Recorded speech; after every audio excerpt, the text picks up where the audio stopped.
Don't take the back nine for granted. One small miss can change the hole fast. One skip goes OB, one bad roll, one throw goes long, and just like that, you're not saving the birdie anymore. You're just trying to save the hole. That's the Kiwanis back nine. On the front nine, the goal was simple. Play smarter, not farther. But on the back nine, that matters even more, because here, the mistakes cost more. The front nine of Kiwanis was pretty friendly for Masters players. It had good tee pads, easy to follow, not a bad walk.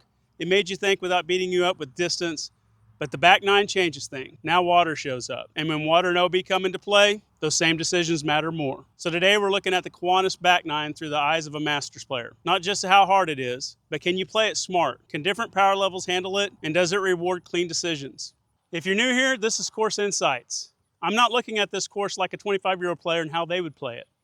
I'm looking at it through a Master's eyes and how we would play it. Masters players, we're looking at 4 things: tee pads, walking difficulty, distance versus technical demand, and navigation or cart friendliness. Each one gets 5 points. So now that we've seen the front and the back nine, Kiwanis will get 1 full course score out of 20. Before we get into the main hole, here's the rest of the back nine. Hole 10 kind of sets the tone. Right away, water's on your mind. This is the side that starts asking for cleaner placement. Hole 11 gives you a scoring chance. That's one you want to take advantage of, but you can't get careless with it. Miss left and OB can show up. Go deep and now water's in play. Hole 12 really puts water pressure right in front of you. Water OB on the right and OB on the left. So you don't need anything crazy here, just a nice controlled shot. Then later, hole 16 gives you another chance to get one. The numbers show players are scoring here. MA40 is averaging 2.09. MA50 is averaging 2.86. MA60 is averaging 2.6. But it's an uphill tee shot and it can be a little deceiving. You can also have a rollaway potential around the basket. So this is one of those holes where you want to give yourself the birdie look without forcing it.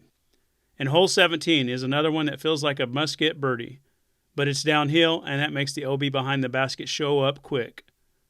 So the back nine is not just punishment. There are strokes to get out there, but you have to earn them the right way. The first hole I really want to look at today is hole 13, the last island hole. And this is where the back nine starts asking different questions. Not just can you throw the shot, but do you have that shot right now? That's a big difference because maybe you've thrown it before, maybe you've parked it before. Maybe on your best day the shot feels easy. But today, with wind, with the water, with fatigue, those are the questions. MA40 is averaging 2.27 here. MA50 and MA60 both average 3. You throw the hyzer out to the right and let it land on the island. But get the angle wrong, and now you can fly OB. Now you're going to the drop zone for an uphill putt just to save par. For some players, this is a real birdie chance. For others, the smart play is just make the island. Don't take the penalty, and that's okay. That's where experience matters. Maybe you disc down. Maybe you take some speed off. Maybe you play the safer shot. Maybe you stop trying to throw the shot you wish you had and throw the shot you actually have. That's not being scared. That's smart golf. The next hole that matters is hole 14. We're not talking about it because it has monster distance. It's more of a middle-sized hole. We're talking about it because decisions here matter. There's OB potential all over the place. And if you go OB off the tee, now you're going to the drop zone. And that changes the difficulty of this hole. MA40 is averaging 2.73 here. MA50 jumps to 3.29. MA60 is at 3.4. This hole gives you options. You can throw the forehand out left over the field. You can land short and still be okay. But there is OB between the field and the basket. Land in that, and now you're going to the drop zone. And even if you stay in bounds, the forehand can still get away from you. Get a big skip, and now you might be in the brush with no real birdie look. So it's not about being safe. It's about being safe in the right spot. The backhand is there too. You can throw it and trust the disc to fade, or you can put a little height on it and make sure that it fades. But if you misjudge the distance, long or short, now you can find OB or end up in jail. So this hole is doing its job. It gives you a chance to score, but it also punishes the wrong miss. What I like about this one is you have places to land.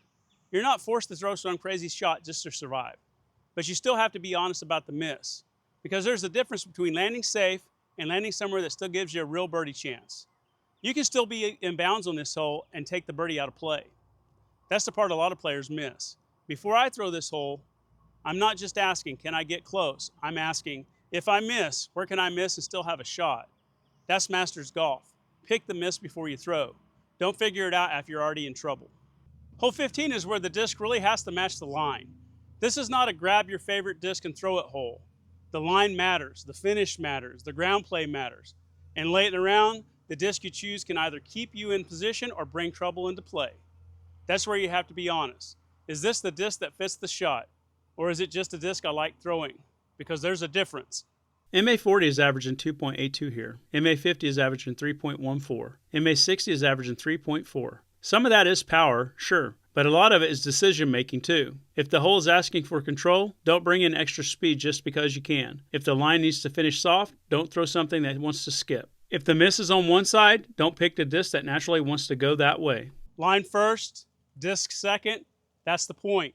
The hole doesn't care which disc you love. It rewards the one that fits the shot. Then you get to hole 18, and now you're finishing the round. This is where you don't want to give those strokes back. The basket sits on a hill with OB left and right, so this is another angle control shot. Get the disc too high, and it can go long or skip OB. Get the angle wrong, and now you can end up OB at the top of the hill to the right of the basket. You can choose the forehand line, but you're almost immediately flying over OB. So if this goes wrong, now you're way back there throwing for your second shot. The backhand is probably the most common play, but it's also the most common miss. Throw the wrong disc, and this hole can get away from you quick. Too stable, and you're fading OB. Too understable, and you can find OB up the hill. MA40 and MA50 are both averaging 3 here. MA60 is averaging 3.4. That tells me this hole plays different depending on who's on the tee, and that's not a bad thing. But it does mean your play has to match your game. On the finishing hole, I'm not trying to prove anything. I'm trying to finish clean. If the shot's there, I'm taking it. But if the smart play is placement, I'm placing it. This is not where you want the wrong disc or the one forced angle to turn into one, maybe two mistakes. That's how you take a solid round and you flush it in one hole. That's really the back nine. It gives you all the chances, but it keeps you asking, are you going to stay smart all the way to the end? And that's really the story of the back nine. It's not just harder because of water. It's different because the mistakes cost more. The same tee pad can ask different questions from different players. MA40 might be attacking, MA50 might be a little pickier, MA60 might be looking at totally different landing zones. And that's okay. That's what makes this site interesting. It gives you chances, but it also asks you to stay smart, not just for one hole, all the way through 18 holes. So now that we've looked at the front and the back nine, here's how I would score Kiwanis as a whole for Masters players. Tee pads, 5 out of 5. That's a strength for this course. Good footing matters, especially when water and OB are in play. Walking difficulty, 4 out of 5. Overall, it's very playable. The back nine asks a little more from you, but it's not a bad walk. Distance versus technical demand, I'm going 4 out of 5 here.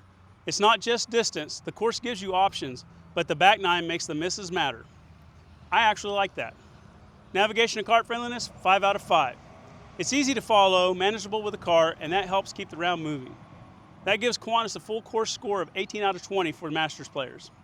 That's a strong score, not because it's easy, because it gives you options. And for Masters players, that matters. So is Kiwanis built for Masters? I'd say yes. The front nine lets you settle in. The back nine keeps asking, are you still making good decisions? And that leads me to this. I want to hear from you. For future Course Insight videos, do we want to adjust the scoring categories? What makes a course truly Masters playable? Is it the tee pads? Is it the walk, the distance, the cart flow, or something else? Drop it in the comments. I want to know what other Masters players look for when they're deciding on whether a course is worth playing or one they're just going to pass on. If you're a disc golfer over 40 and this sounds like your game, this channel is built for you. Subscribe and get out and throw. Play smarter, play longer.